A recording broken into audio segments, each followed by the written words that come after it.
podcast avec moi, quelqu'un de très très spécial que j'ai découvert par hasard. Je vous présente Bika. Bika Coach. En personne.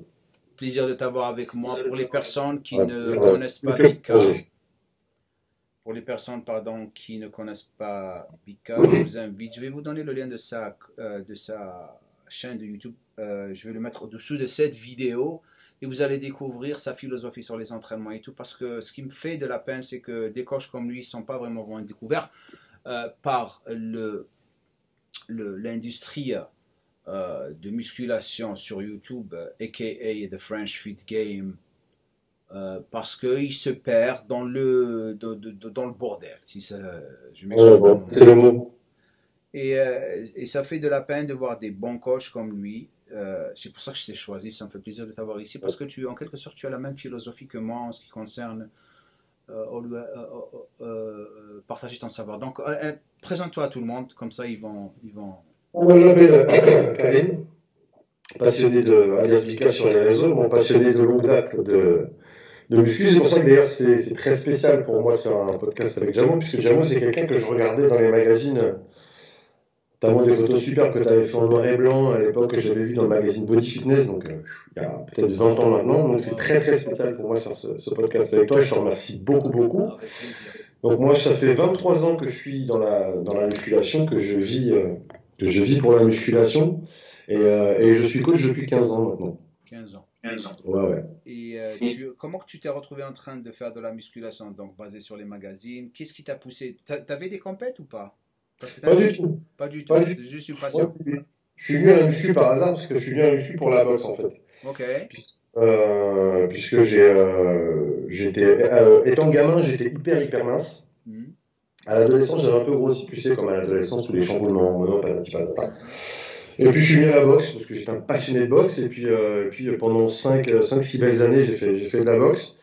Et puis à un moment, comme je fais quelques combats, je voulais essayer de monter de catégorie de poids, et je me suis dit, il faut le faire intelligemment. Donc j'avais un prof, à l'époque, un prof de boxe, qui m'a dit, fais-le intelligemment, fais un peu de muscu, comme ça tu vas sécher un peu. J'avais déjà pas mal séché avec la boxe. Et puis comme ça, tu vas gagner en force. Et voilà. Donc, je suis venu à la musculation dans un but vraiment d'améliorer mes performances en boxe. Et de fil en aiguille, voilà, après 2 blessures, la boxe, ça a été terminé. Et c'est vrai qu'au fur et à mesure des mois, années de pratique, j'ai vraiment adoré ce que la muscu me donnait, à savoir un contrôle sur mon corps et sur mon image. Et donc voilà pourquoi j'ai vraiment accroché avec la musculation. Au début, pour te donner un ordre d'idée, moi mon idéal c'était de ressembler à Jean-Claude Van Damme. Tu vois, c'est la référence pour tous les Français parce que même beaucoup de personnes, spécialement aux États-Unis, il est adoré par les Américains. D'ailleurs tout le monde entier parce qu'il avait un physique, il avait le physique parfait. En plus il était avant-gardiste. Ouais, sur le genre de physique. Je l'ai rencontré une fois en 96. Super gentil. 1996, j'étais en train de faire un shoot à Gold Gym, je me rappelle. Et vraiment incroyable personne, tout gentil, tout. Donc, notre but avec ces podcasts pour les personnes qui viennent tout juste d'arriver ici pour la première fois, c'est vraiment partager notre savoir et partager une philosophie, la philosophie de la musculation par rapport à comment on l'approche nous-mêmes. Chacun a une philosophie différente. Peut-être que j'ai dit au début que sa philosophie elle est un petit peu comme la mienne parce qu'il est tout le temps en train de vraiment mettre son savoir à jour par rapport à ce qu'il entend et ce qu'il essaie et ce qu'il fait. Et c'est pour ça qu'on est là. Donc on a eu des questions qui ont été posées par beaucoup de personnes. Donc on va prendre les questions. Et il n'y a pas de filtre ici, bien sûr. On essaie de vraiment répondre à toutes les questions parce que c'est très très important pour nous que vous repartez de ce podcast, si vous restez jusqu'à la fin bien sûr, avec une bonne notion sur nos philosophies et comment on approche la musculation. Donc que pensez-vous? La première question, que pensez-vous du bodybuilding actuel? Vas-y. Je pense que, on a dit qu'il n'y avait pas de filtre, hein. Je pense qu'il a été nivelé vers le bas. Ouais. Je pense que le fait que ce soit devenu un sport grand public a rabaissé le niveau. Alors c'est absolument pas une critique envers les athlètes, c'est plutôt une critique envers la philosophie du bodybuilding. où j'ai plus l'impression que les champions, tu vois, ils se mettent leur race à l'entraînement. J'ai plus l'impression qu'ils aient des diètes drastiques comme il y a pu avoir à ton époque, tu vois. J'ai l'impression que maintenant on a vraiment uniquement la chimie. Et je te parle au niveau, hein. Même à un niveau olympien, on a vraiment recours à une chimie qui est différente en nature et en quantité de ce qui a pu être utilisé dans les années 80-90 par exemple. Et je trouve que ça a gâché les physiques en fait. Donc je trouve qu'on a des mecs qui sont moins secs, je trouve qu'on a des mecs qui font moins la guerre à l'entraînement. Tu te rappelles des fameux Road to Olympia qui étaient filmés par Mitsuru Okabe à l'époque. Tu voyais des mecs, même à 4 semaines d'Olympia, ils passaient encore des reps des séries à 180 inclinés et tout. Moi, j'ai plus l'impression que ce soit le cas actuellement, si tu veux. Donc, pas dire que c'est la manière la plus intelligente de s'entraîner. Mais en tout cas, j'ai l'impression que les mecs se tirent plus la bourre comme avant. Et donc, je trouve que les niveaux a été tirés vers le bas. Même si c'est absolument pas une critique des physiques actuelles qui reste tout de même magnifique. Le bodybuilding actuel, les mecs ne sont plus durs comme vous avez pu être à ton époque. La sèche, je la trouve moins poussée chez beaucoup. Voilà. Donc je trouve qu'en toute honnêteté, sans filtre, le niveau a été tiré malheureusement vers le bas. Mon point de vue sur ça, c'est que tout est devenu facile maintenant. Ouais. Le bon vieux temps, on n'avait pas de coach. Donc lorsque tu commences à dépendre sur ton coach pour faire toutes les choses pour toi, tu vas plus dépendre sur toi pour t'entraîner dur, pour réaliser et avoir le physique que tu veux avoir. Et ça, c'est la vérité. Donc le bon vieux temps, il n'y avait pas de coach, tu avais toi et ton compagnon d'entraînement et le miroir. Et on savait très bien que l'entraînement doit être vraiment, vraiment dur et stratégique et intelligent en même temps pour pouvoir réussir à avoir le physique que tu veux avoir. La musculation en France et la musculation aux États-Unis ou un autre pays est complètement différente.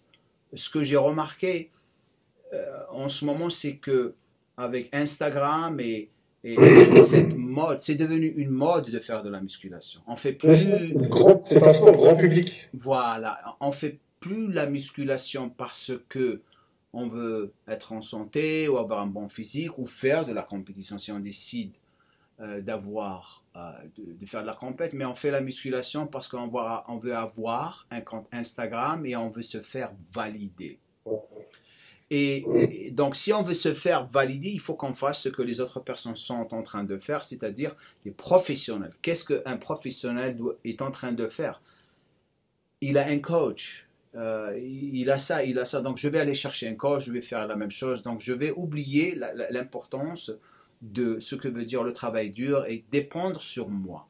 La question a été posée à Dorian Yates lorsque j'ai fait un podcast avec lui il y a longtemps, il y a 2 ans, 3 ans. C'est quoi ce bordel de coach tout d'un coup?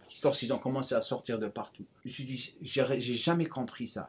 Il a dit quelque chose de très très intéressant. Il me dit, tu sais pourquoi ces personnes ont des coachs? C'est parce qu'ils ne veulent pas prendre la responsabilité de leur échec.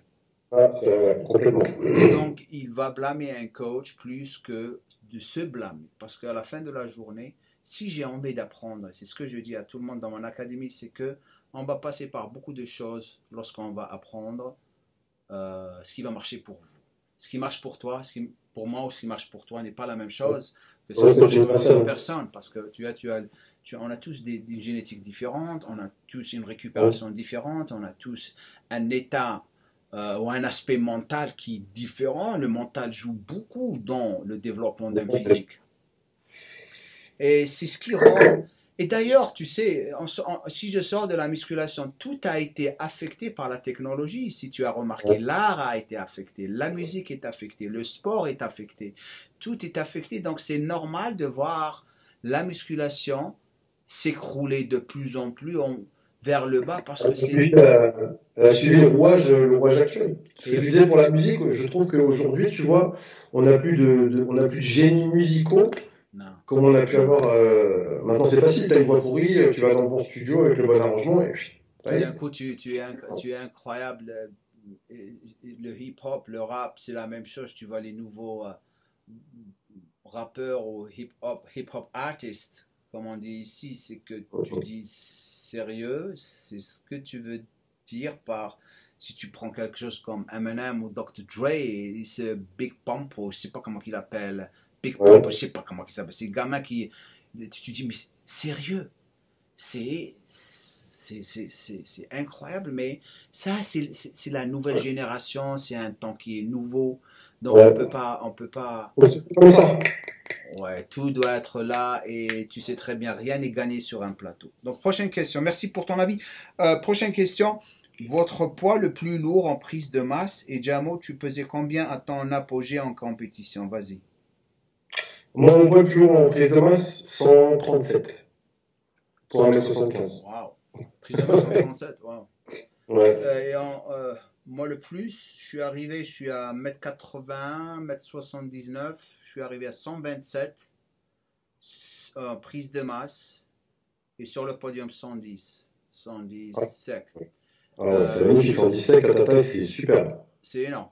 Mais par rapport aux autres athlètes, parce qu'il y avait, comme par exemple Chris Cormier et Flex Wheeler et Ronnie Coleman, j'avais le même physique que Chris Cormier et Chris faisait un 115-118 sur le podium. Il était énorme. Hein? Donc, il fallait que je continue à prendre de la masse musculaire durant ma carrière et c'était quelque chose que je ne pouvais pas. À 110, j'étais super confortable, mais prendre au-delà de ça, il fallait remonter. Ta ligne en plus. Ouais, et pour être sérieux, pour être honnête avec toi, je me suis plus senti encore beau à 102 kilos, 100 kilos, que lorsque j'étais à 110 kilos. Hein. J'avais le physique qui était parfait, la taille, tout était.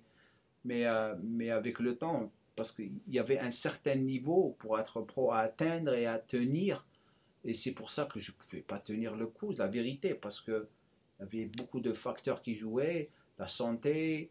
Il y avait les stéroïdes que je ne voulais plus prendre vers la fin parce que ça, et en plus la blessure, donc ça a affecté beaucoup de choses dans ma carrière. C'est quand tu es trop lourd, en plus, après, moi je sais qu'à 137 kilos, c'est invivable. Tu peux pas. Mais moi j'étais dans ce truc, tu vois. J'étais parti sur une prise de masse, et puis j'étais très bien conseillé, parce que j'étais assez proche de quelqu'un, je pense que tu connais, qui est Milos Sarcel. Milos, ouais. Ouais, et j'étais. Milos, c'est un génie pour moi. Il a vraiment physique parce qu'on a des physiques, on a les mêmes physiques à peu près. Même ligne, ouais. Ouais, la même ligne, il est incroyable.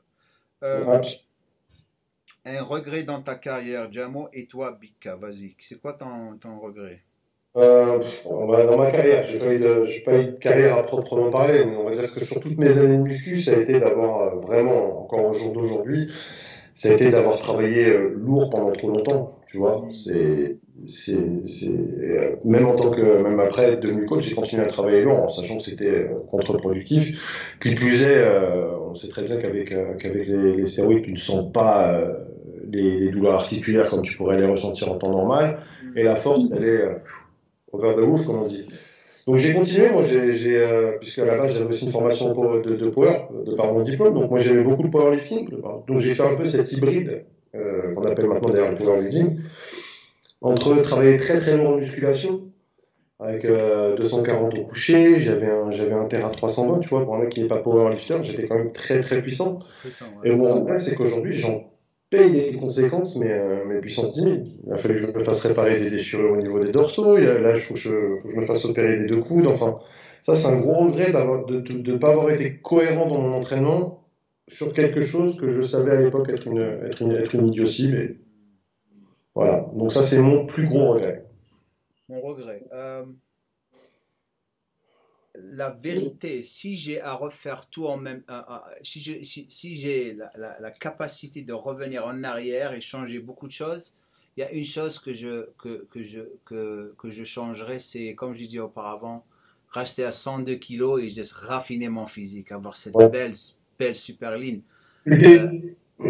Tout était parfait parce qu'il y a une photo que j'ai prise que tout le monde la regarde. Je dis, oh mon Dieu, t'es tellement beau ici. Il me dit, tes jambes, tout était parfait.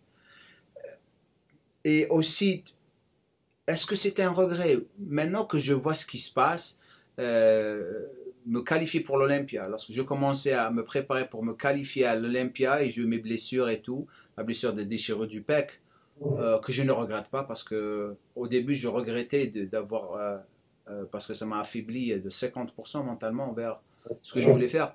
Mais si je l'avais pas fait, j'aurais jamais eu Jam Core, on n'aurait jamais eu ce qu'on est en train de faire maintenant. Tu vois ce que je veux dire? Parce que ça m'a permis, parce que ça m'a permis de vraiment me focaliser sur l'éducation et vraiment comme quoi prendre la vague de l'internet et la technologie parce que je savais très bien que l'internet allait être énorme. Donc mon physique pour moi c'est quelque chose qui m'a permis de devenir ce que je suis en ce moment. Les choses elles ont tourné d'une manière aussi que je pense que d'un point de vue santé au jour d'aujourd'hui, t'as pas de regret à avoir. Ça a été à plan, je pense, pour toi. Prochaine question. Comment relancer un métabolisme? Vas-y. En mangeant plus, les gars. En plus, un métabolisme qui est bloqué au-delà d'un éventuel problème de thyroïde, génétiquement parlant, souvent c'est le résultat d'une diète trop pauvre en calories et trop pauvre en glucides notamment, ou même en lipides pendant trop longtemps. Donc il faut manger plus jusqu'à temps que ça se relance. De toute façon, un métabolisme qui ralentit, c'est pas compliqué à ressentir. Hein. T'es tout le temps fatigué, tu essaies de perdre du gras mais tu n'en perds pas. Et il suffit simplement de faire un calcul cohérent de ses calories et remanger plus. Et surtout remonter un peu quand même les glucides et les lipides, parce que je trouve que les gens dans les diètes ne portent aucune attention aux lipides. Et c'est absolument désastreux d'un point de vue hormonal. Donc voilà, tout simplement ma réponse, remonter les calories et avoir en cohérence avec votre poids et votre activité physique. Exactement, parce que ça revient à la chose que tu avais dit. Consommation calorique journalière, se baser sur découvrir qu'est-ce qu'on est en train de faire, parce que la plupart des gens sont dans le délire. C'est la devinette. Un des plus grands facteurs qui décide ton métabolisme, c'est ton mouvement. NEAT, No Exercise Activity Thermogenesis. Est-ce que un métabolisme bloqué vraiment existe? Oui et non. Parce que les gens, le moins ils font, le moins ils vont brûler. Et c'est pour ça qu'ils se disent « Ah, j'ai un métabolisme qui est bloqué. » Tu n'as pas un métabolisme bloqué. Tu bouges pas assez. Tu bouges pas assez et tu manges pas assez.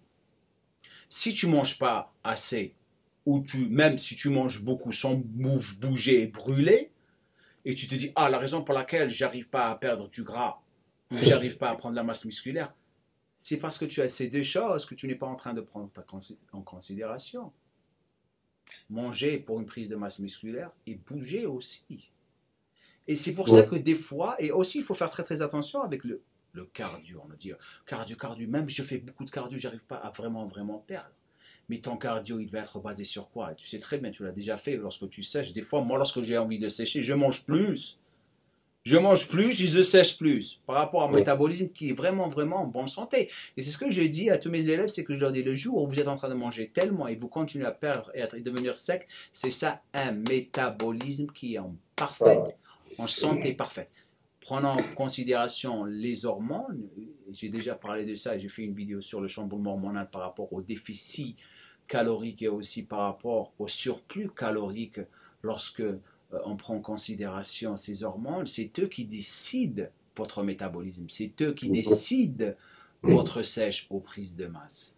Et c'est les hormones suivantes, c'est la leptine, la gréline que tu dois contrôler par rapport à la leptine, parce que dès qu'on commence à réduire nos glucides et on perd du gras, qu'est-ce qui se passe? La leptine va descendre, la gréline, elle va augmenter. Donc, si on ne fait pas attention à ce qu'on mange, si on mange beaucoup, donc on va augmenter notre insuline, qui va affecter aussi par rapport au déficit, si on perd rapidement et on ne sait pas comment gérer nos stocks de graisse, ça va affecter notre masse musculaire parce que notre testostérone, qu'est-ce qu'elle devient? Elle est castrée lorsqu'on fait un régime. Notre testostérone, elle est castrée. Le cortisol, il remonte. Qu'est-ce qui va se passer? Boum, il va attaquer ta masse musculaire. Tu te retrouves dans un état où tu ne vas pas perdre du gras et dans la tête, c'est ce qui se tape. Boum, ah, j'ai un métabolisme bloqué. Non, mange. Parce qu'il y a une très grande relation, spécialement les gens pensent que les glucides, c'est l'ennemi. Les glucides ne sont pas l'ennemi. C'est ta surconsommation calorique qui est la surconsommation, exactement. Parce qu'il y a une très grande relation entre les glucides et la leptine. Tu as remarqué, on le faisait, même moi je le faisais, même moi tu le faisais auparavant, lorsque tu ne manges pas de glucides, tu n'arrives pas à dormir le soir. Il y a aussi une très grande relation entre la leptine et le sommeil. Si tu manges des glucides, qu'est-ce qui se passe? Dès que tu manges des glucides, Ouais.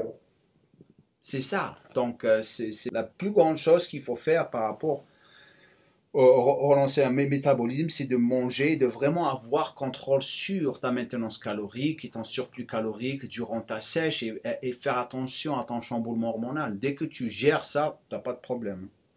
Continuer à perdre du poids pendant le confinement, est-ce un rêve? Vas-y. On va dire que c'est assez compliqué pour les gens qui sont en confinement pur, c'est-à-dire qui sont en chômage partiel, des trucs comme ça. C'est faisable, mais ça requiert quand même un bon contrôle sur soi. Savoir que quand même, ce que j'ai pu remarquer, c'est quand même que les gens mangent pas mal plus et pas mal de cochonneries pendant le confinement. C'est humain, on peut pas critiquer ça. Donc déjà, je dirais que c'est pas évident de se focaliser sur une perte de poids, mais je crois qu'en plus, quand tu es en perte de poids, déficit calorique, que tu as un peu faim, le fait d'être chez toi et tourner en rond, ça n'aide pas. Donc je pense que c'est beaucoup plus compliqué. Dire que c'est un rêve, non, c'est pas impossible. Après, moi, j'ai des élèves qui continuent à le faire, mais ça requiert une discipline de ouf. Je serais plus dans l'état d'esprit de dire, d'ailleurs, tu en as pas mal parlé, peut-être de se stabiliser, de rester un maximum actif. Déjà, se stabiliser, je trouve que pendant le confinement, c'est pas mal. Regarde ce qu'elle a dit, regarde comment ils ont posé cette question. Et tu viens tout juste de vraiment donner beaucoup de points, de repères sur lesquels ils doivent se baser pour vraiment perdre le poids. Donc la question qui a été posée était, continuer à perdre du poids pendant le confinement, est-ce un rêve? Tout le monde rêve. C'est pas une question de rêve, c'est une question de désir. Si, par exemple, je te mets dans une position et tu veux dire à quelqu'un quelles sont les choses qu'il doit faire en confinement pour réaliser son rêve et ne pas gagner du poids. Bah, moi, le truc numéro 1, c'est rester actif. Exactement. La deuxième chose, changer son environnement. Qu'est-ce que tu as dit auparavant? Manger des cochonneries. Si tu achètes de la merde, tu vas manger de la merde. Parce que c'est ce qui va se passer. La deuxième des choses qui affecte la personne durant un confinement, c'est plus l'aspect mental. Ça veut dire les déprimes. Il y a beaucoup de déprimés en ce moment. Donc si j'ai envie de vraiment changer les choses autour de moi, je dois travailler sur ce qui se passe dans ma tête. Ce qui affecte la tête, c'est quoi? C'est les choses que je regarde et les choses que j'écoute. Ouais. C'est-à-dire, la négativité va me ramener encore plus bas. Et lorsque ça me ramène plus bas, qu'est-ce que ça veut dire? Je vais aller commencer à manger pour satisfaire cette déprime. Il y a des personnes qui mangent, il y a des personnes qui boivent de l'alcool, il y a des personnes qui fument. Donc, pour moi, c'est comme si c'est l'isolation parfaite de mon subconscient, des choses qui sont autour de moi. Je vais juste vers le positif et j'essaie de créer quelque chose qui va me permettre de vraiment réaliser ce rêve qui est vraiment, vraiment réalisable. Pourquoi? Parce qu'à la fin de la journée, on a déjà parlé de ça, créer un déficit calorique, bouger et s'organiser et vraiment avoir des journées qui sont disciplinées par rapport à un système que je dois suivre. Que ce soit durant un confinement ou on n'est pas en confinement. Ouais, je crois il faut être capable de mentalement s'être déjà projeté et avoir des bases qui sont bien définies. Le panier de courses, c'est ta première étape déjà. Quand tu vas faire tes courses, ou quand tu commandes tes courses, déjà c'est ta première étape. C'est le choix de ce que tu vas choisir à manger. C'est sûr que si tu as 12 paquets de chocolat et 3 pots de Nutella à la maison, ils vont vraisemblablement y passer. Si tu les as achetés, c'est que déjà tu avais décidé que tu allais les manger de toute façon. Donc déjà la première étape pour moi elle est là effectivement. Mais c'est pas impossible. C'est plus compliqué, mais c'est pas impossible. Il suffit juste d'ajuster peut-être aussi ta dépense énergétique. C'est deux points clés. C'est les habitudes. Il y a des gens qui sont la plupart, enfin, chacun a dit ça. L'habitude, je suis pas parfait. Qui sont cloués à ces habitudes de faire toujours la même chose parce qu'ils n'arrivent pas à sortir d'une habitude. Changer des habitudes prend du temps. D'après les études scientifiques qu'ils ont faites, une personne prend à peu près 10 jours à 12 jours avant que leur habitude, qu'ils continuent à travailler sur leur habitude, pour que leur habitude commence à changer. l'exemple, j'étais en train de parler à ma femme, elle m'a dit, je ne sais pas comment tu le fais. Je dis, qu'est-ce que tu veux dire? Elle m'a dit, tu peux manger tout, et tout d'un coup, tu décides de faire un régime, le lendemain matin, tout est parti. Je dis, parce que j'ai pris l'habitude de le faire comme ça dans le bon vieux temps. Je savais que durant la prise de masse, je peux avoir accès à toutes les choses que je veux manger, que ce soit glucides, protéines, lipides ou mon cheat meal et tout, mais lorsqu'il y a une décision dans ma tête pour commencer à vraiment faire une sèche ou pour se préparer pour une compétition, c'est boum, tout part. Elle m'a dit, c'est très très rare de trouver des personnes comme toi, parce que je dis non, oui et non, parce que je me suis mis dans des situations, parce que le but, c'est quoi le but? Le but, c'était la compétition, tu vois ce que je veux dire? Je savais que la compétition allait là dans 12 semaines ou 16 semaines. Si tu ne bouges pas maintenant, tu es foutu. La même chose pour ces personnes qui n'arrivent pas à vraiment changer ou perdre le poids, c'est qu'il faut avoir un but, il faut avoir un objectif qui est vraiment établi durant une certaine période, parce qu'ils vont avoir le désir d'aller vers cet objectif. Mais si on n'a pas d'objectif et on n'a pas de vision, on ne va pas réussir. Tu ne peux pas essayer de changer des habitudes du jour au lendemain.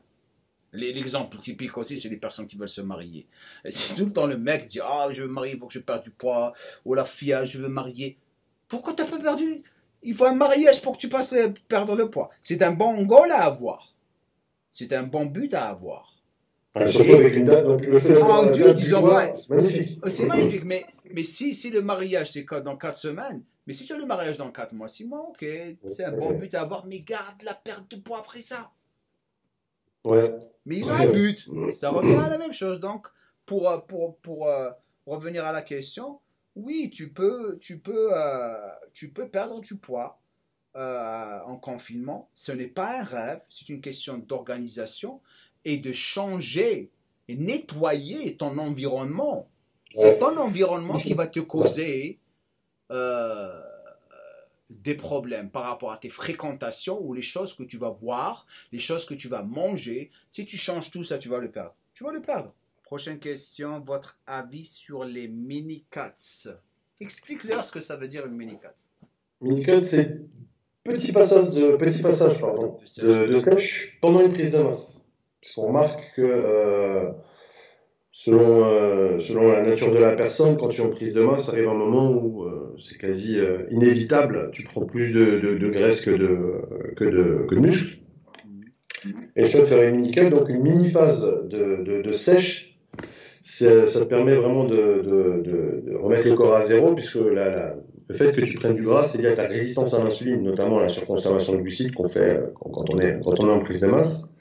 Et le fait de refaire 3-4 semaines de sèche, ou de baisser les glucides notamment, créer un petit déficit calorique, va permettre de réguler cette résistance à l'insuline, améliorer la sensibilité à l'insuline et retourner en prise de masse sur des bases plus saines, avec un corps qui va mieux gérer l'ingestion des glucides. Donc tu fais une prise de masse, tu fais 3-4 semaines de sèche. Moi, personnellement, je trouve que des personnes qui font des mini-cuts sont des personnes qui n'ont pas contrôle sur leur consommation calorique et les choses qu'ils doivent faire. Et lorsque tu commences à passer haut et bas, pourquoi ne pas garder la même condition physique durant toute l'année? C'est pour ça que je dis à mes élèves, pour moi, plus de 14% de taux de gras en off-season, en prise de masse, vous êtes gras pour moi. Ouais. Parce que tu sais très bien qu'à 14%, tu vas prendre c'est une bonne condition. Ouais. Tu sais que si tu vas aller au-delà des 14%, que tu es en train de consommer des glucides ou des calories dont tu n'as pas besoin. Et c'est ça le problème, parce qu'on revient tout le temps à la même chose. Jouer avec... et la plupart du temps, tu sais, les gens qui ont des problèmes avec leur taux de gras, et ils vont vers les mini-cuts, c'est que... Est-ce que tu as déjà entendu parler des mini-cuts auparavant? Ça, c'est quelque chose que quelqu'un a créé juste pour avoir de l'attention. Et tu te dis, ton problème, c'est arrête de manger, tu manges trop et tu t'entraînes pas intensivement. Et c'est pour ça qu'ils ont ce problème qui arrive. C'est pour ça qu'ils ont ce problème, ils prennent trop de gras parce qu'ils ne s'entraînent pas dur à la gym. Ouais. Parce que tu sais très bien, si tu t'entraînes dur, tu sais, une séance de jambes dures. Ou tu vomis. Oh, le déficit calorique que tu vas causer, incroyable. En Ouais. plus Ah du ouais, cardio. surtout sur les séances de jambes. Ouais, et c'est ça, ou les séries géantes. C'est pour ça que j'adore faire les séries géantes maintenant. Ouais, c'est Spécialement dans ma magnifique. situation, c'est ce que je fais. J'ai pas besoin de prendre lourd, je congestionne comme pas possible, et en même temps, ça me permet de rester sec toute l'année. Ton entraînement, il dure pas 10 ans. Yeah, ça T'as pas dure une des demi-heure. réactifs. Eh bien, tu sais que des fois, je fais des séries géantes pour les biceps, 20 minutes. 20 Ah minutes, ouais. c'est fait. Ouais. Et c'est pour ça que I'm not a big believer euh, aux mini-cuts. Si les gens veulent les faire, tu peux les faire. Mais pourquoi tu fais une mini-cut et après tu reviens à zéro encore? C'est ça. Bah, de toute façon, ça, le problème, c'est l'obsession de la balance plutôt que Le de miroir. faire un Le miroir. check physique tous les 2 3 jours, voir si ça se développe au bon endroit. Moi, je dis toujours à mes élèves, quand tu sens que ça commence à serrer les t-shirts aux épaules, aux bras et aux pecs, c'est génial. Quand ça commence à serrer au ventre et au niveau du bas du dos, c'est pas bon signe. Ah, là, tu as un problème. Euh, Prochaine question. La formule magique des gains. Ouais, j'ai trouvé cette question magique. La formule magique des gains. Vas-y. Ouais. Je pense que je sais où cette question va. Et j'ai pas envie d'y aller. Savoir tout Tu de suite crois parler aux autres. parce qu'il croit que la formule magique des gains, c'est des stéroïdes? Bien sûr, bien sûr. Non, Je vais pas jouer, moi, je ne vais pas jouer non, l'hypocrite. on va répondre à cette question parce qu'on a dit il n'y a pas de filtre ici. Ouais. Moi, je vais pas jouer l'hypocrisie en disant comme certains, non, les stéros, ça fait pas tout, ça fait pas tout. Non. Tu sais, je suis très. On va lui répondre à sa question comme on répond à toutes les questions. Ça amplifie, là, les stéroïdes, c'est ça, amplifie tous tes efforts à la salle. Maintenant, si tu n'as pas d'effort à la salle, si tu n'as pas d'effort à ta diète et tout ça, si tu n'as rien amplifié, les stéroïdes, ils seront là pour rien. Donc, la formule magique des gains, c'est de tout donner quand tu es à la salle, c'est de faire attention à ta manière de manger. Et après, effectivement, puisque je suppose que c'était ce qui était sous-entendu dans la question, effectivement, les stéroïdes sont là pour amplifier toutes ces qualités que tu as mis. Mais si tu n'as pas l'entraînement de qualité et si tu n'as pas la diète de qualité, les gains, tu les attendras toute ta vie avec toutes les cures que tu voudras. Tu sais, lorsque j'ai fait ma première cure, tu vas rigoler. Lorsque j'ai fait ma première cure, j'avais 23 ans. Ouais, comme moi. Et je croyais que tu prends ta première cure, tu vas devenir énorme. Ah ouais. Je dis, ça y est. Je me rappelle comme aujourd'hui, j'ai pris une injection de Sustanon et avec du DECA, je me rappelle. Mon copain, Justin, il avait 21 ans. Il paraît qu'il n'est pas possible. Moi, je croyais qu'il était naturel. Moi, j'étais le seul gars qui était naturel en train de m'entraîner. J'avais un bon physique, c'était très athlétique. En train d'entraîner autour de Lou, c'était à Gold's Gym à Londres. Ouais. Il y avait Sylvester Stallone, il s'entraînait là-bas, Dolph Lundgren, oh man, et Freddie Mercury de Queen, il s'entraînait là-bas. Et c'était des moments incroyables. Et je me suis, sérieusement, j'ai pris l'injection comme aujourd'hui. Le lendemain matin, je me suis réveillé, je commençais à regarder au miroir, je croyais que j'allais grossir. Je dis, oh, qu'est-ce que c'est que ça? Là, mon copain me regarde, il dit, mais pauvre con, qu'est-ce que tu fais? Je dis, mais grossis pas. Il me dit, grossis pas. Ça n'arrive pas comme ça. Et j'ai commencé à développer. Et pourquoi je parle de la qualité musculaire durant le travail? C'est très important de t'entraîner, spécialement lorsque tu t'injectes, c'est là où tu dois faire encore plus de boulot.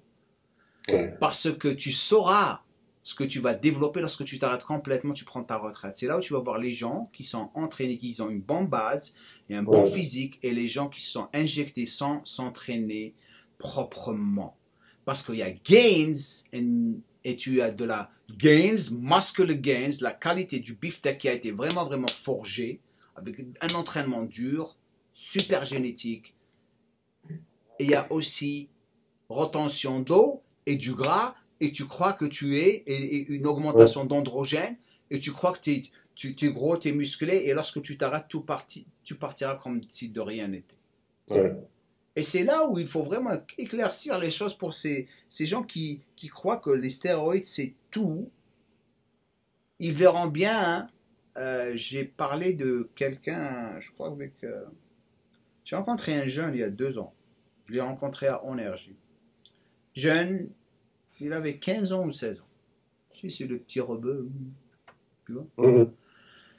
Et il posait beaucoup de questions, je lui répondais des questions, et après je le revois 2 ans après. Je l'ai revu il n'y a pas longtemps. Mais stéroïdé comme pas possible. Hein. Là, c'est comme c'est... Je l'appelais comme ça, viens ici, ça va. Après, tu sais, tu vois, il commence, tu sais, la confiance. Tu sais, le mec, il est dopé, en train de marcher comme c'est. Tu dis, viens, pourquoi t'as fait ça? Il me dit, quoi? Il faut pas me prendre pour un con. Je suis pas né. Je dis, ne joue pas avec ta santé. Fais très très attention. Oui. Tu sais, c'est les gens qui vont venir, ils vont disparaître parce que il n'y a pas d'éducation, il n'y a pas une raison pourquoi tu le fais. Et ça revient toujours à la même chose. Se faire valider sur Instagram.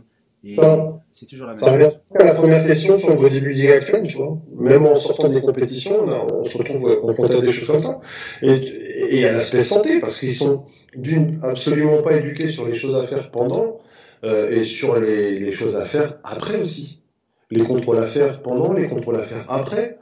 On peut nous critiquer tout ce qu'on veut, mais moi je suis hyper à cheval sur certains contrôles. Très très important.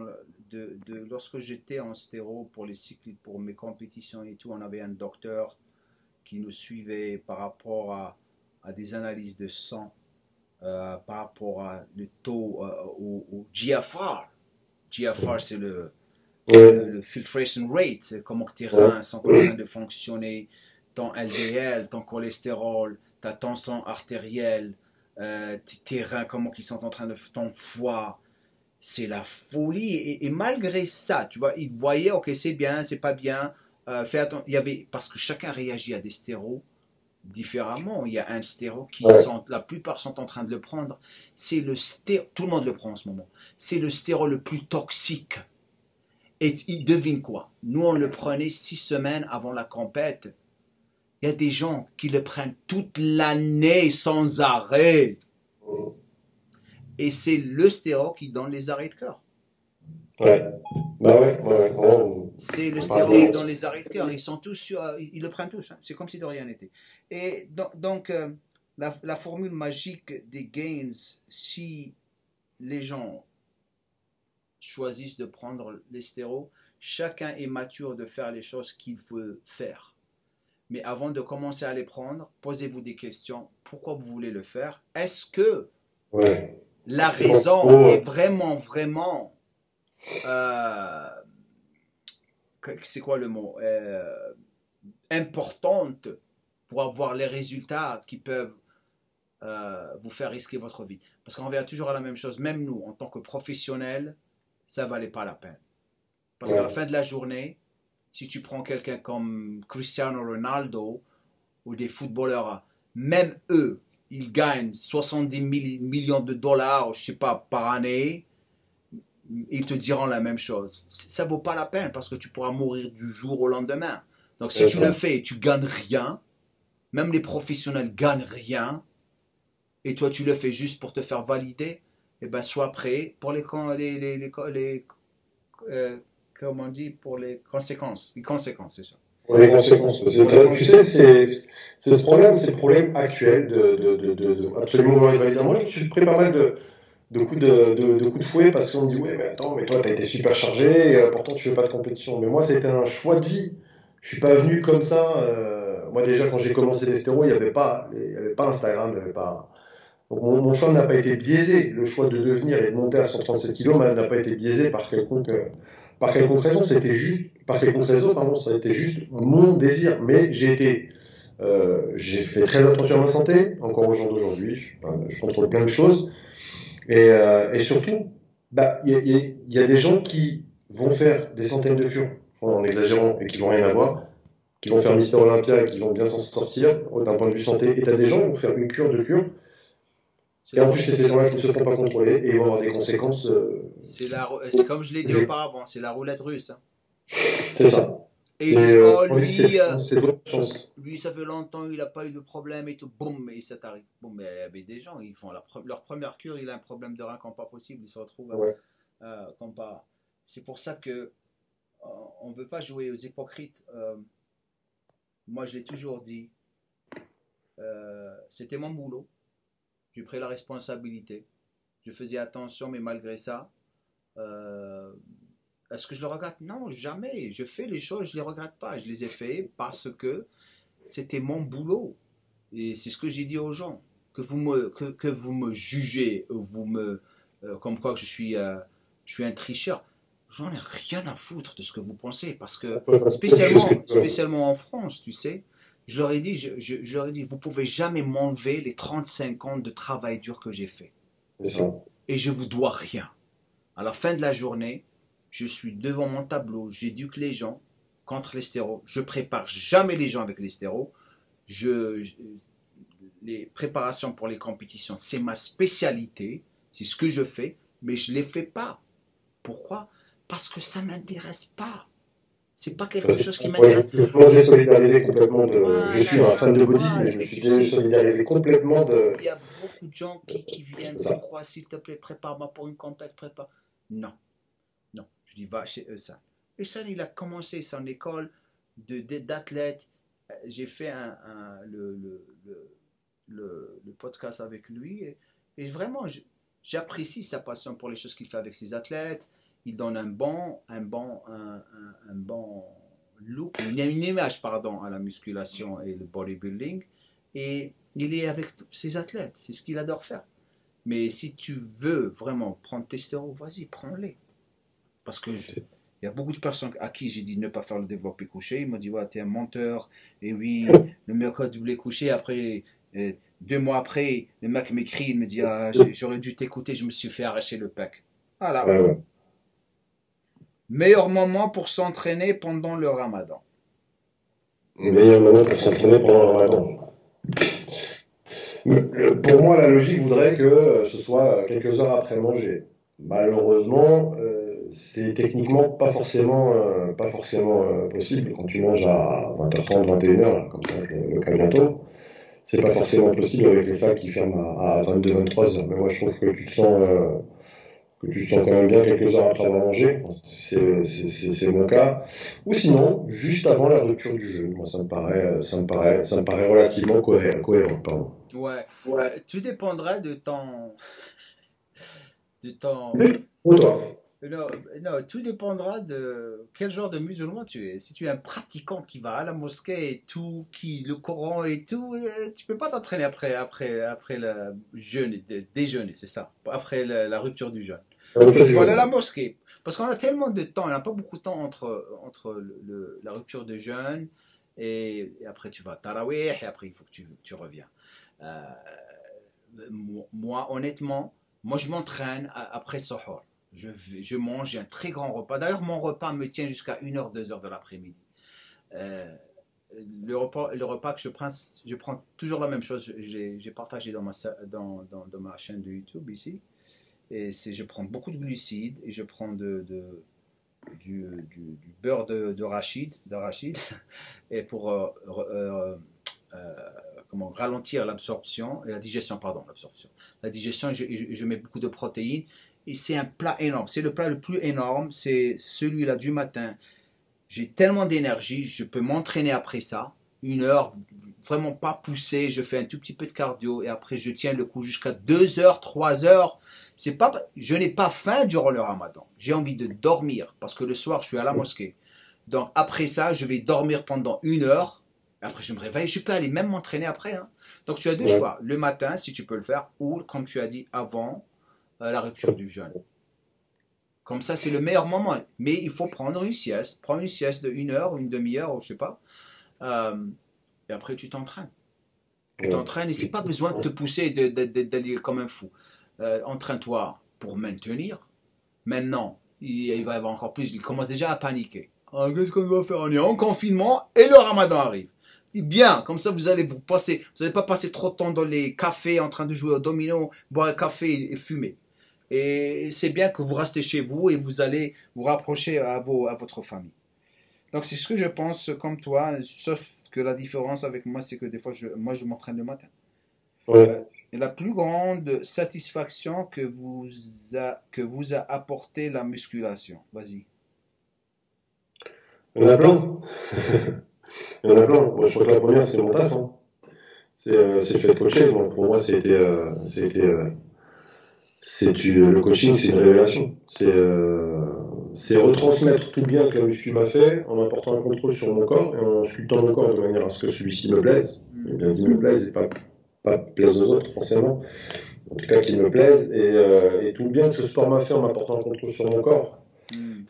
En fin d'adolescence, c'est vraiment un kiff de le retransmettre aux autres et de voir les gens s'épanouir grâce à notre métier.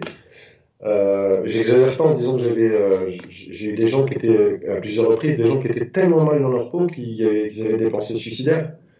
Et je vois ces gens-là aujourd'hui, et c'est des gens que je coach depuis 4 ans, 5 ans non-stop, tu vois, avec toujours des buts différents et des évolutions physiques, mais monstrueuses, monstrueuses. Et c'est tellement valorisant de voir quelqu'un changer, se sentir mieux dans sa peau, mais surtout quand là, tu sens que les personnes évoluent, quand tu sors quelqu'un des troubles alimentaires et que tu l'emmènes vers un meilleur contrôle de la gestion de la nourriture, du rapport à la nourriture, tu vois, je crois que ça reste quand même ma plus grande satisfaction de la musculation. Et puis bon, bah, le fait d'avoir rencontré ma femme à la salle de sport et d'être papa d'une petite fille maintenant avec elle, c'est ma deuxième satisfaction. Bon, on va les mettre à égalité, je veux pas d'histoire. C'est la même chose, la satisfaction, c'est toujours la même chose. Comment que tu inspires les gens et comment que tu changes leur vie par rapport à ce que tu fais.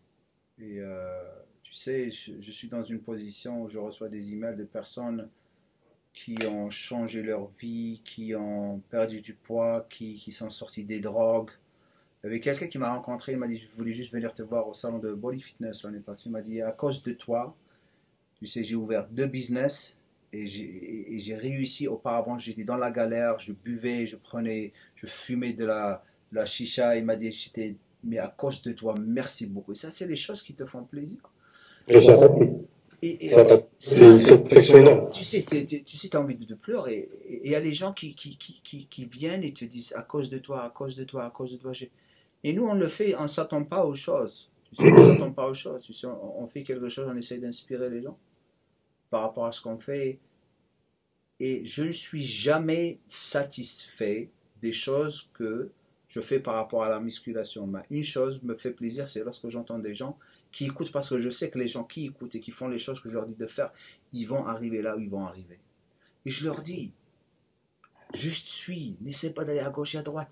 Il y a beaucoup de personnes qui me disent, ouais, je suis, après ils se cassent la tête, ils reviennent me dire, ah, ouais, j'ai pas suivi, j'ai écouté celui-là. Je dis, voilà, là, je peux pas t'aider. Juste donne-moi 3 mois, donne-moi 3 mois, c'est tout ce que je te demande, c'est tout.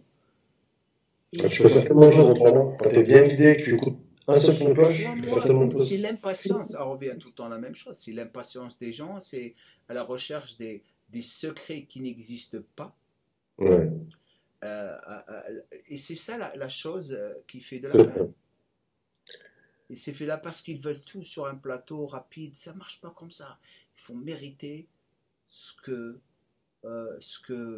tu veux gagner dans la vie quand même. C'est ça la vie, c'est ça la nature.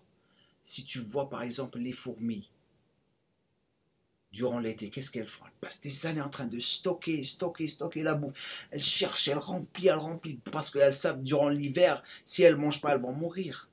Elles ont travaillé, rien n'arrête une fourmi. Essaie d'arrêter une fourmi. Ouais, inarrêtable. Ça traversera tous les obstacles. Tous les obstacles, ils arrivent. L'homme, c'est la même chose. Les gens qui sont en train de réussir sont les gens qui peuvent pas prendre un non comme réponse. Ils y vont, ils foncent. La situation typique maintenant, tout le monde est la plupart des gens sont en train de paniquer. Qu'est-ce que je vais faire? Oh mon Dieu, oh, la panique. C'est là où il y a beaucoup d'opportunités en ce moment. L'économie va s'offrir, il va y avoir d'autres opportunités qui vont vraiment être disponibles pour la plupart des gens. Il faut juste trouver cette chose qui va te permettre de vraiment réussir. Donc, dans chaque négatif, il y a un positif à sortir. C'est juste de regarder autour. Donc, revenons à la prochaine question. Jamo et Bika, que pensez-vous des grosses prises de masse? Est-ce nécessaire ou une évolution plus lente, c'est mieux? Vas-y. Je dis tout à l'heure, hein, c'est ce qu'on appelle la grosse prise de masse. Pour moi, c'est la connerie McDo, pizza, qu'on appelle maintenant prise de masse. C'est toutes les aberrations qu'on voit de compétition de coiffage. C'est pas bodybuilding, ça. C'est pas prise de masse. Ça, Prise de gras. C'est la différence, c'est toujours la même chose. Excuse-moi. C'est une prise. C'est quoi la masse? C'est ça. Il y a masse et masse. Si le but c'est de voir la balance monter, ça peut être très rapidement fait. 10 kilos en 2 semaines, c'est vraiment tout à fait faisable. Je peux te donner cette masse que tu es en train de chercher. Les gens doivent vraiment changer une prise de masse et commencer à penser une prise de muscle. Voilà. Arrêtez de penser à masse. Je veux prendre du muscle. Avec toutes les drogues dans le monde. Dorian Yates, tu sais, on a toujours tout le temps parlé de combien, avec les drogues, avec les stéroïdes, combien de muscles tu peux prendre avec les stéroïdes lorsque tu commences à être dans la vingtaine, trentaine, bon. Avec les stéroïdes, 3 kilos, et entraînement dur et organisé, hein, sans pitié, hein, 3 kilos à 4 kilos par année. Donc, c'est tous les jeunes, les délirants, là, qui sont... Lorsque tu commences, bien sûr, c'est nouveau. Tu vas prendre du muscle, c'est normal, parce que ton muscle n'a jamais été stressé par le poids. Donc, il va répondre, il va s'adapter, il faut répondre. C'est toujours la même. Adaptation. Muscle adaptation to stress. Stress, adaptation. Stress encore, adaptation. Stress encore. On revient tout le temps à la même chose. Ouais. Mais stressé, c'est par rapport à quoi? Par rapport à un entraînement incroyable. C'est toujours la même chose. C'est ça la prise de masse musculaire. Parce qu'il y a des années, je me rappelle, entre 94 et 95. Je me rappelle, je faisais 94, je faisais 97 sur le podium.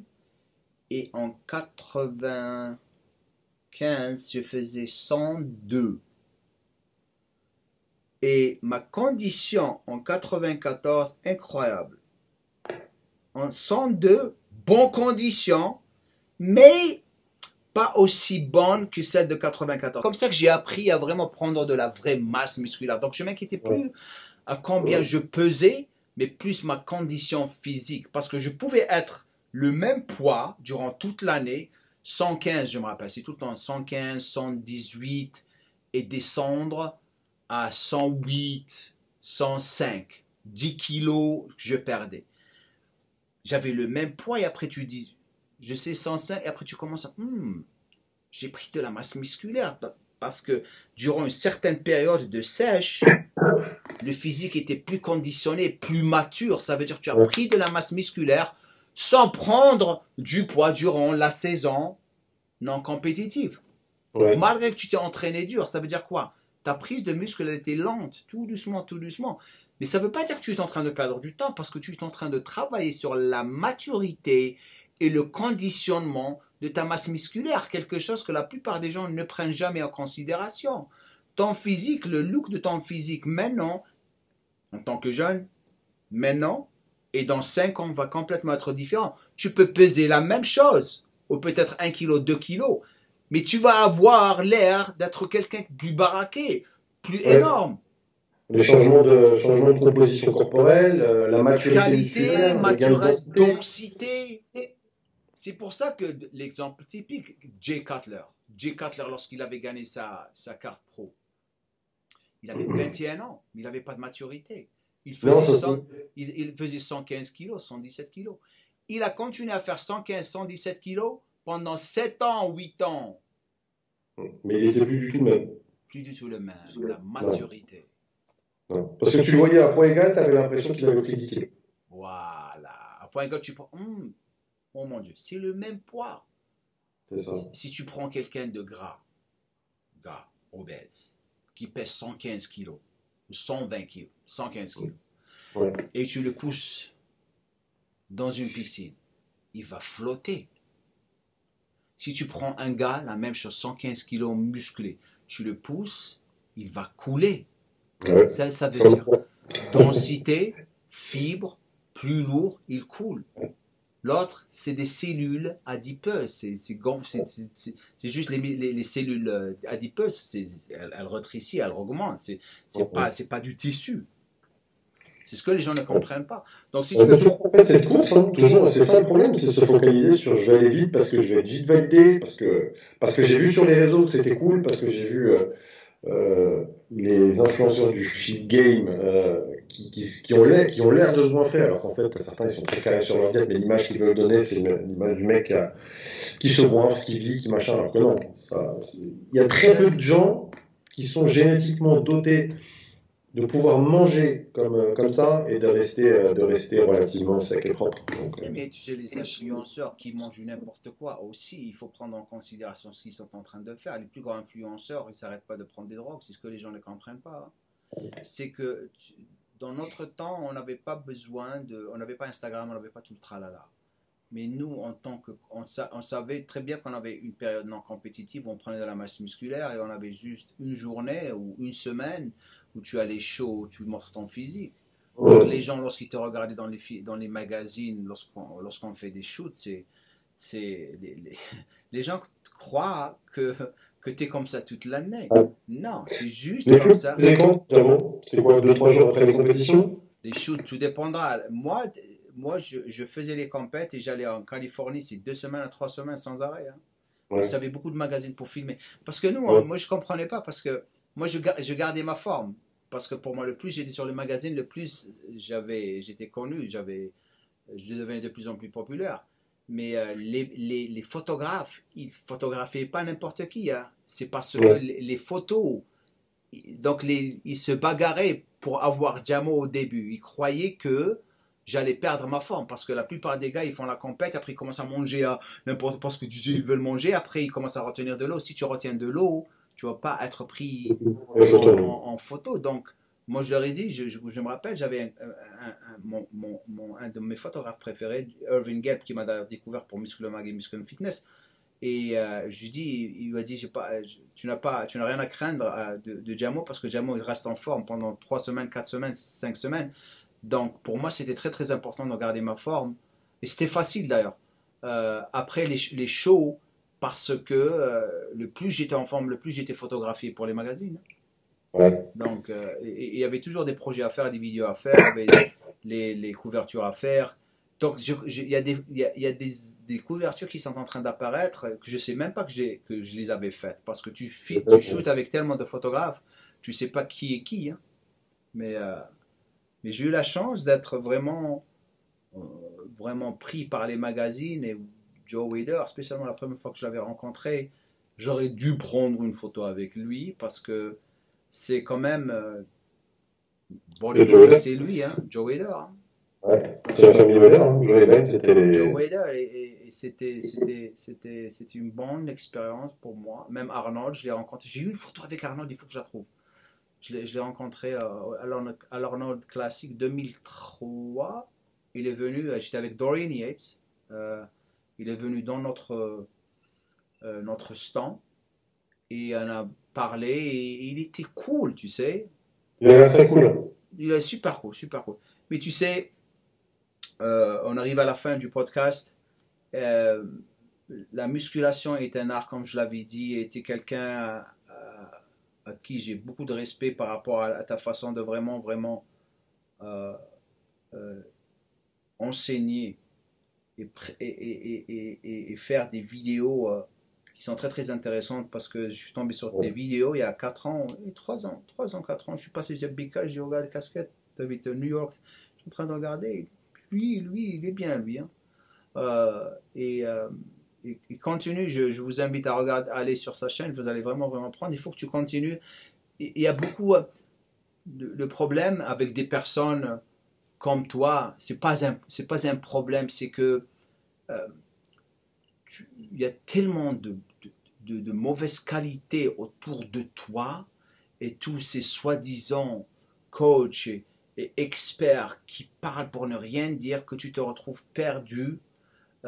Essayer de vraiment donner le message. C'est la même situation pour Frédéric Delavier et Gandhi. C'est la référence en France pour la musculation. Pas beaucoup de personnes. plus ou moins Frédéric, maintenant, Frédéric commence à être découvert de plus en plus. Là, il arrive à 100 000 abonnés. Et le problème avec Frédéric, il n'en a rien à foutre. En quelque sorte, ça commence à marcher pour lui. C'est que il parle de musculation, à politique, à religion, il est très, très ouvert. Mais c'est un génie, le mec. Le mec, c'est un génie. Moi, j'ai fait mon podcast avec lui, tu as vu. C'est quelqu'un que tout le monde veut que je refasse un podcast avec parce qu'on parle de tout. Je me sens vraiment confortable avec lui lorsque je parle de n'importe quoi. Et il me comprend et je le comprends parce que on a la même philosophie d'approche en ce qui concerne l'éducation et partager notre savoir, parce que un savoir que tu as avec lequel tu ne vas pas partager avec les gens, que tu vas amener avec toi à la tombe, ça ne sert à rien. Et c'est une des raisons pourquoi on a été créé, c'est de partager avec les gens. Le savoir, ça se transmet. Et surtout maintenant, vu qu'on voit, enfin, nous, on a un rôle important dans la transmission du savoir, même moi, mais on a un rôle important. Maintenant que c'est devenu grand public, il y a tellement de conneries et de gens qui s'abîment que c'est bien de rester comme on est. Je vais dire pourquoi, parce que moi, ce que j'ai remarqué avec l'évolution de ma chaîne, c'est que le plus je focalise sur l'éducation, le plus j'évolue, le plus la qualité de mes abonnés, ils sont en train de regarder en ce moment, change de mieux en mieux. Tu vois, les gens, ils sont actifs sur les commentaires, ils partagent. Interaction, j'ai pas de rageux, il n'y a pas de négativité. C'est très rare où je vois un rageux qui débarque, qui laisse quelque chose, parce que les rageux et les personnes négatives rôdent avec les personnes négatives ou les chaînes de rage. Tu vois ce que je veux dire? Et s'ils sont confortables là-bas, ils restent là-bas. Mais si tu viens chez moi, tu es le bienvenu. Je suis en train de partager avec toi un savoir. J'ai tellement de choses gratuites, j'ai des choses payantes aussi pour les personnes qui peuvent se permettre, parce que sans ça, on ne pourrait pas faire évoluer notre chaîne. Il y a beaucoup de personnes qui payent. Et tu sais, il y a beaucoup de personnes qui sont dans mon académie, qui achètent mes programmes, parce qu'ils veulent vraiment, ils savent la vraie valeur de l'éducation et vraiment avancer. Et je les remercie. Pourquoi? Parce que c'est grâce à eux que j'arrive à vraiment faire ce que je suis en train de faire par rapport à l'achat d'un produit, une casquette ou un t-shirt, parce qu'ils veulent apprendre de plus en plus. Donc, je t'encourage vraiment à vraiment de plus en plus être actif. On va encore faire des vidéos. C'est vrai que je sois plus actif malheureusement, c'est une question de temps un petit peu, mais il faut que je sois plus actif parce que tu as tellement partagé avec les gens, et je vais faire des vidéos avec toi dans la gym où on partage nos philosophies. On va la faire parce que je devais la faire avec toi. Et on devait la faire la dernière fois, il y a eu le problème de Corona, j'étais obligé de revenir chez moi après 2 jours. Ouais, donc on les fera, c'est juste quelque chose, une question de temps, Inch'Allah, comme on dit. Merci d'avoir pris le temps de me parler, c'est super gentil. Merci encore de m'avoir invité. Avec plaisir, et je vous invite. Avec plaisir. Donc, je vous invite à aller au-dessus de cette vidéo sur la chaîne de Bika, et vous pouvez connecter avec lui. Je mettrai aussi le lien de son Instagram. Il est très, très réactif aux questions des gens et à vos messages. Ça ne veut pas dire que vous allez commencer à lui poser des questions 24/24. C'est des gens sexy. Tu sais, il y a des gens, c'est pour ça qu'ils m'adorent, la plupart. Moi, je suis direct, je dis, écoute, hey, calme-toi. J'essaie de calme-toi, je vais venir, mais attends. Oui, allez-y sur sa chaîne, et merci encore. Et prochain, je crois que je vais faire, je sais pas qui va venir après toi, mais je sais une sur soit Alex de Body Time, que j'adore, et PJ. Ouais, très gentil avec ça, j'aime beaucoup. Ou je vais avoir Foukra, j'adore Foukra aussi. C'est un caractère, Foukra. Enfin, à la prochaine, les globistes. Laissez-nous un commentaire en bas. Dites-nous ce que vous pensez de tout ça. Good.